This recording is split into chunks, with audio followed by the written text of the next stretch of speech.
High বন্ধুরা, তোমরা সবাই কেমন আছো? আশা করি তোমরা সবাই অনেক বেশি ভালো আছো আর সুস্থ আছো। আর আমিও ভালো আছি। আর আজকে সকাল সকাল নিয়ে চলে এসেছি একটা নতুন ব্লগ। তো বন্ধুরা, চলো তোমাদের সঙ্গে নিয়ে আজকের ব্লগটা শুরু করা যাক। তো বন্ধুরা দেখো, আজকে আমি বানাবো আপেলের আচার। তো সেটা তোমাদের সাথে শেয়ার করব। আর দেখো, সকালে টুকটাক কাজ হয়েই গেছে, বিছানা তোলা যেমন, তারপরে আজকে ব্রেকফাস্টও হয়ে গেছে। ওই ব্রেকফাস্টে চা পরোটাটাই বেশি খাই বন্ধুরা, তো সেই জন্য শেয়ার করা হয় না। তো বন্ধুরা দেখো, এই সকালবেলা এই দেখো ছেলের খেলনাগুলো একদমই মানে ভাঙা ভালো সব একসাথে মিক্স করে রেখেছে।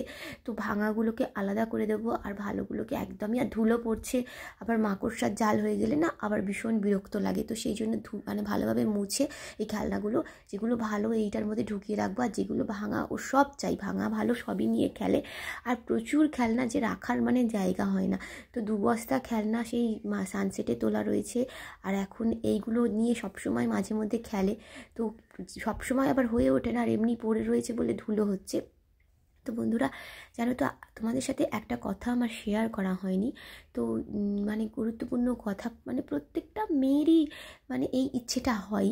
তো বন্ধুরা দেখো, মানে প্রত্যেকটা মেয়ে, পৃথিবীতে যত মেয়ে আছে না বিয়ের পর, তো প্রত্যেকটা মেয়ে কিন্তু মা না হলে কিন্তু তার জীবনের শান্তিটা কিন্তু সে পায় না।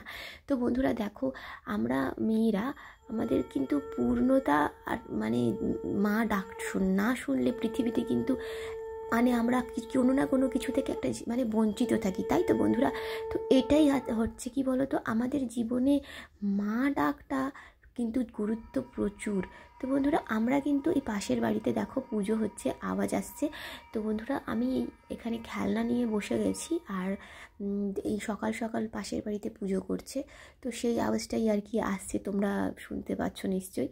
তো বন্ধুরা, এই দেখো, এই গাড়ির অনেক খেলনাকে নষ্ট করে দিয়েছে, আর বেশ কিছু খেলনা ভালো আছে সেগুলোকেই সরিয়ে রাখছি। তো বন্ধুরা, এই আর কি, মানে আমরা মা মা ডাক শোনার জন্য কি না করতে পারি, তাই না বন্ধুরা? মানে কষ্ট কাকে বলে সেটা তো আমরা নিশ্চয়ই ভালোভাবে জানি। মানে একটা সন্তান যখন পৃথিবীতে আসে, প্রত্যেকটা মায়েরই কিন্তু কষ্ট হয়, সেটা সিজার হোক কিংবা নর্মাল হোক। তাই তো বন্ধুরা, সিজারে তো লোক ভাবে কোনো কষ্ট নেই, কিন্তু সিজারে প্রচণ্ড কষ্ট। যেটা যাদের সিজার হয় তারা জানে, মানে 100% তারা জানে। তো বন্ধুরা, এটা কথা নয়, কথাটা হচ্ছে কি বলো তো, বাচ্চা। তো প্রত্যেকটা মানুষেরই কিন্তু জীবনে বাচ্চার প্রয়োজন। আর আমরা মেয়েরা সেটা, এবার দেখো, গ্রাম বাংলার মানুষরা তো হীন নজরে দেখে যদি কোনো মানুষের বাচ্চা না হয়। তারা তো 5টা কথা শোনায়, আর 5টা কথা শুনে না মানুষের মানে মানে নিজের কাছে নিজের খারাপ লাগে। তো অনেকেই অনেক রকম বলে, যে বলে মানে যাদের বাচ্চা হয় না তাদেরকে কত রকম কথা বলে, জানো তো বন্ধুরা? তো মানুষ এই সমস্ত শুনে না, মানে আমরা মানুষ, আমরা ভেঙে পড়ি। আমরা না যেহেতু আমরা সাধারণ মানুষ, আমাদের যতই আমরা স্ট্রং থাকার চেষ্টা করি না কেন, কিন্তু আমরা মানে এই সমস্ত লোকের ছোট বড় কথা শুনলে না আমরা মানে জাস্ট মনটা একদমই হার্ড হয়ে যায়। তো আমরা ভেঙে পড়ি। তো সেই আর কি, ভেঙে পড়া থেকেই মানে কি বলবো, এবার সবার তো কপালে সমান হয় না। তো যাদের মানে দেখবে প্রবলেম হয়, তারা কিন্তু অনেক কষ্ট করেই একটা বাচ্চার মুখ দেখতে পায়। তো এখন কিন্তু মানে কি বলবো, প্রচুর পরিমাণে এরকম হচ্ছে যে মানে প্রেগনেন্সিতে প্রবলেম প্রচুর প্রচুর প্রচুর। কজন বলবো বলো তো? 100-এর মধ্যে মনে হয় মানে একদমই মানে 50% লোকের এরকম প্রবলেম হচ্ছে যেহেতু। তো বন্ধুরা, আমারও সেই রকম একই ব্যাপার। তো আমার মানে দুদিকেই, পেটের দুদিকেই চকলেট সিস্ট। তো চকলেট সিস্ট থাকলে জানোই তো, বাচ্চা মানে হয় না, কনসিভ হয় না। তো সেক্ষেত্রে মানে আর একদিকে হলে তবু সম্ভব, বাট পেটের দুদিকে যদি চকলেট সিস্ট থাকে, তো সিস্টের এই প্রবলেমটা কিন্তু বেশিরভাগ মেয়েরই কিন্তু এখন কমন হয়ে গেছে, জানো তো? আগে কিন্তু এতটা কমন ছিল না। তো আর কোনো কোনো ক্ষেত্রে মেয়েদের একদিকে সিস্ট থাকলে, ওই বললাম না, বাচ্চা মানে হয়, কিন্তু দুদিকে, পেটের দুদিকে সিস্ট থাকলে না কম মানে কনসিভ হয় না। তো সেক্ষেত্রে না খুবই অসুবিধা হয়। আর আমার তো পেটের দুদিকেই চকলেট সিস্ট রয়েছে। তো সেই জন্য না মানে ডাক্তার অনেক দেখিয়েছি। তো দেখাবার পর ডাক্তার যখন মানে একটা সোনোগ্রাফি করলো, তো সেই তখন জানা গেল যে দুদিকে তো চকলেট সিস্ট। তো আমি মেডিকেল মানে মানে জানোই তো, শিয়ালদা মেডিকেল কলেজ, ওই হসপিটালেও গেছি, ওখানেও দেখিয়েছি। তো ওখানে ডিরেক্ট একদম ডাক্তার বলে দিল যে তুমি জীবনে মা হতে পারবে না। তোমার কোনো দিন বাচ্চা হবে না, কেননা এরকম চকলেট সিস্ট, তুমি আশা ছেড়ে দাও। তো আমাকে একদম ডাইরেক্ট বলে দিল। তো আমার মনটা খুবই খারাপ হয়ে গেল, কিন্তু আমি কোনো দিন ভরসা ছাড়িনি।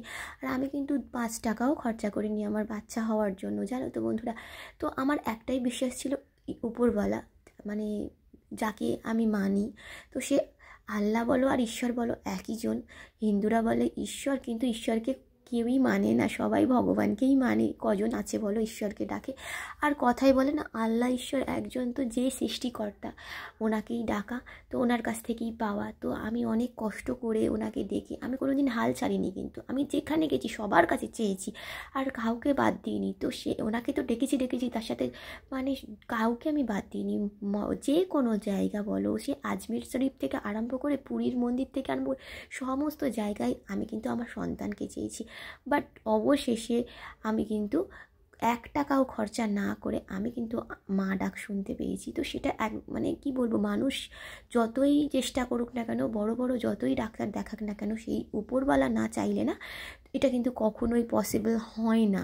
তো বন্ধুরা দেখো, এইগুলো খেলনাগুলো গুছিয়ে রেখেছি, বেশ কিছু খেলনা আলমারিতে তুলে দিয়েছি, কিছু খেলনা বক্সে রেখেছি এই প্যাকেটটায়, আর কিছু খেলনা যেগুলো একটু ভাঙা আছে সেগুলো এই চুবড়িটায় রেখেছি। আর এই দেখো, এই এত ধুলো পড়েছে, সব ধুলো হয়ে যাচ্ছে। সবসময় তো মানে ঝাড়া মোছাই করা হয় না।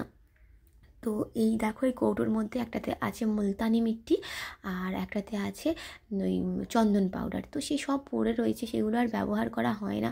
তো হাজব্যান্ড থাকায় কিনে এনে দিয়েছিল। তা সেই ক্ষেত্রে না, কি বলো তো, হাজব্যান্ড মারা যাওয়ার পর না আর ইচ্ছা হয় না যে মানে কোনো কিছু করা, যেটুকু না করা সেটুকুই করি আর কি। তো বেঁচে থাকতে হবে, ওই বেঁচে থাকার মতোই বেঁচে থাকা আর কি। তো এই দেখো, ঘরে নোংরা পড়েছি, মানে যেই তলায় দেখো এই নোংরা, প্রচুর নোংরা ধুলো ময়লা হয়েছে, তো সেগুলোই ঝাড় দিয়ে আগে তুলে নেব। আর এই আর কি, মানে মানুষ যতই চেষ্টা করুক না কেন, উপরওয়ালা না চাইলে কিন্তু কোনো দিনই চেষ্টা সফল হবে না। তো সেই ক্ষেত্রে প্রত্যেকটা মানুষকেই উপরওয়ালার উপর বিশ্বাস রাখতে হবে। তো উপরওয়ালার উপর বিশ্বাস রাখলে 100% তাদের বিশ্বাসটাও, হ্যাঁ, ডাক্তার তো অবশ্যই দেখাতে হবে। তো সেক্ষেত্রে কিন্তু আমাকে অনেকে বলেছে, কে বলেছে 40,000 টাকা খরচা করো, কে বলেছে একটা করে ইঞ্জেকশন নাও, কে বলছে মানে 2 লাখ টাকা খরচা। তো সেক্ষেত্রে কিন্তু আমি 4 আনাও খরচা করিনি। আমি শুধু অনলি ফর উপরওয়ালার উপর বিশ্বাস রেখেছি, আমি তাকে কন্টিনিউ ডেকে গেছি, আর সেই ডাকার ফল আমি পেয়েছি। তো আমি মা ডাক শুনতে পেয়েছি। তো প্রত্যেকটা মানুষই চাই, প্রত্যেকটা মেয়েরই এটাই স্বপ্ন, জানো তো বন্ধুরা। তো স্বপ্ন আমি চাই মানে সব মায়েদেরই এই স্বপ্ন যেন পূরণ হোক। তো একজন মা হয়ে আমি সবসময় চেষ্টা করব সবার জন্য উপরওয়ালার কাছে দোয়া করা, কি সবাইয়ের যেন এই মানে কোল ভর্তি থাকে, এই আর কি। আর আমার জীবনের মানে জানি না, হয়তো এই ভেবেই আমাকে সন্তানটা দিয়েছে যে আমার হাজব্যান্ড তো থাকবে না। তো মানুষের কোনো না কোনো কমি আবার থাকে, জানো তো বন্ধুরা। তো মানুষকে কোনো না কোনো দিক দিয়ে কমিটা দেয়। তো বন্ধুরা দেখো, ওই ঝাড় দিয়ে পরিষ্কার করে পুরো ঘর বাড়ি আজকে মুছে নিচ্ছি। আর দুপুরবেলা রান্না হবে বাঁধাকপির তরকারি, আর ছেলের জন্য একটুখানি ওই আলু দিয়ে মাছ দিয়ে করে দেবো আর কি। তো সেই আর কি। আর তারপর আমি ওই আপেলের আচারটা তোমাদের সাথে শেয়ার করব। তো বন্ধুরা, এই ঘরদোরগুলো না মুছলেই নয়। আর আমাদের দেখো না, ঘরেতে আলোটা কম লাগছে, আর রোদটাও নেই, ওই জন্য লাইট জ্বালিয়েই রান্নাবান্না করতে হয়। রান্নাঘরটাও মুছে নিচ্ছি। এই রান্নাঘর বলতে গেলে এই বারান্দার একদিকে স্ল্যাব ঢালা আছে, সেটাই আর কি, এক্সট্রা করে অন্য কোনো রান্নাঘর নেই। আর এই দেখো, ভাতটা আগেই করে নিয়েছি, আর বাঁধাকপির তরকারিটা এই দেখো বসিয়ে দিয়েছি। তো নর্মালি বাঁধাকপির তরকারি যেরকম পেঁয়াজ রসুন দিয়ে, আদা রসুনের পেস্ট দিয়ে করি, সেরকমই করছি।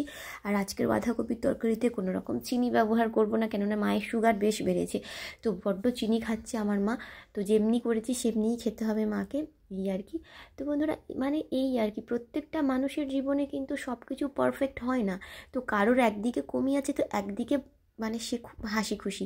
তো দেখো, তরকারি ওই ছেলের মাছের তরকারিটা তোমাদের সাথে শেয়ার করলাম, আমরা রোজ রোজ একঘেয়েমি জিনিস। তো বন্ধুরা, এই দেখো, আজকের এই যে আপেল দিয়ে বানাচ্ছি আপেলের আচার। তো আপেল কেটে, আপেলের খোসা ছাড়িয়ে এরকম ডুমো ডুমো করে কেটে নিয়েছি। গ্যাস অন করে কড়া বসিয়ে তেল দিয়ে, তেলের মধ্যে 5 ফোড়ন দিয়ে এই আপেলগুলো দিয়ে তারপর দেখো রান্না করছি। আপেলের আচার খেতে কিন্তু বন্ধুরা ভীষণ ভালো লাগে। আর যদি ভিডিওটা ভালো লাগে অবশ্যই কিন্তু আমার চ্যানেলটাকে সাবস্ক্রাইব করবে আর লাইক কমেন্ট শেয়ারও করে দিও। আর বন্ধুরা এই আর কি যে মানে ওই যে মানে 100% আমরা তো চাই, সন্তানের আশা তো করি, কিন্তু ওই যে কোনো দিকে পূর্ণ তো কোনো দিকে শূন্য। তো এই হচ্ছে মানুষের জীবন। তো সেই উপরওয়ালা হয়তো আমার উপর দয়া করেছিল যে আমার হাজব্যান্ড তো থাকবে না, আমি কী নিয়ে বাঁচবো। তো সেই জন্য আমাকে মানে বাচ্চা হবে না ডাক্তাররা বলে দিয়েছে, তো তারপরেও সেই জন কিন্তু আমাকে সন্তানের মুখ দেখিয়েছে। তো সেই আর কি, তো অনেক ক্ষেত্রে অনেক দিক দিয়ে তারা মানে কি বলবো, তাদের পূর্ণতা আছে, ওই জন্য অনেকের শূন্যতাও রয়েছে। তো পূর্ণতা আর শূন্যতা নিয়েই আমাদের জীবন, আর এটাকে অ্যাকসেপ্ট করে চলাটা। তো কিন্তু তবুও তার মধ্যে মা ডাক সবাই শুনতে চায়, সবাই চেষ্টা করে, সবাই মানে সবারই এটা একটা স্বপ্ন যাকে বলে। আমরা বড় হয়েছি, আমরা চাই আমাদের সন্তানরা পরবর্তীকালে আমাদের দেখবে। তো এটাই তো হচ্ছে মানে একদমই নিয়ম। তো সন্তানরা দেখুক চাই নাই দেখুক, কিন্তু মা বাবা কিন্তু সন্তান চায় 100%, আর সন্তানের জন্য করেই যায়। তাই তো বন্ধুরা, সন্তানরা বড় হয়ে সব সন্তানরা তো পারফেক্ট সমান হয় না। তো অনেকে আছে মা বাবাকে দেখতে চায় না, তো কিন্তু তবুও মা বাবার মুখ থেকে একটাও বাজে কথা বার হয় না। সন্তানদের জন্য সব সময় মা বাবারা ভালো চায়। মা বাবাকে খেতে না দিলেও সন্তানদের জন্য মা বাবারা কোনোদিন কোনো খারাপ মন্তব্য করতে পারে না। তো বন্ধুরা এটাই হচ্ছে আমাদের মানে সমাজের ইয়ে, যে মা বাবা হলে তখনই সে বুঝতে পারে যে মানে একটা সন্তানের কত আহমিয়ত। সন্তানরা তারা যখন মা বাবা হয় তখনই বোঝে। এবার যখন তাদের বয়স হবে তখন তো পরের স্টেপটা, তাই না বন্ধুরা। তো দেখো আপেলের আচারটা করে নিয়েছি, আর চিনি আর একটুখানি নুন আর একটু কাশ্মীরি চিলি দিয়েছিলাম, আর একটু দেখো ভিনিগার দিয়ে দিচ্ছি এখন, যেহেতু আচারটা যেন ভালো থাকে। আর বন্ধুরা দেখো না, ফ্রিজে মানে আপেল থাকলে, এমনিতে ফল আমি তেমন একটা খাই না, তো পড়েই ছিল, আর আপেলটা একটু নষ্ট হয়ে যাচ্ছিলো, মানে দেখবে 2-3 দিন থাকলে কিরম আপেলের দাগ হয়ে যায়। তো আমি ভাবলাম একটু আচার বানিয়ে নিই, তাহলে এটা কিন্তু বেশ রেখে রেখে খাওয়া যাবে যখন ইচ্ছা তখন। আর ভাত খাওয়ার পর না প্রত্যেকদিন যদি মিষ্টি নাও হয়, একটু এই আপেলের আচার খেয়ে নিলে কিন্তু একদমই খুব ভালো লাগে। তো বন্ধুরা এই খাওয়া দাওয়ার পর একটু মিষ্টি মুখ করতে সবারই ইচ্ছে করে, আর আমরা বাঙালিরা না দেখবে খাবার শেষ পাতে একটু চাটনি ফাটনি এই সমস্ত। তো এটা কিন্তু তোমরা চাটনিও একটু পাতলা রাখলে চাটনি বলবে, আর একটু শুকনো শুকনো রাখলে আচার। তো বন্ধুরা এইরকমভাবে তোমরাও বানিয়ে নিতে পারো, আর যদি ভালো লাগে অবশ্যই কিন্তু আমাকে কমেন্ট করে জানিও। তো বন্ধুরা রেডি হয়ে গেছে আপেলের আচার, দেখো কতটা টেস্টি হয়েছে, দেখতেও কিন্তু অসাধারণ আর খেতেও অসাধারণ। তো বন্ধুরা আজকের ভিডিওটা এখানেই শেষ করছি, দেখা হচ্ছে আবার পরের ব্লগে। বাই বাই বন্ধুরা, তোমরা সবাই ভালো থেকো।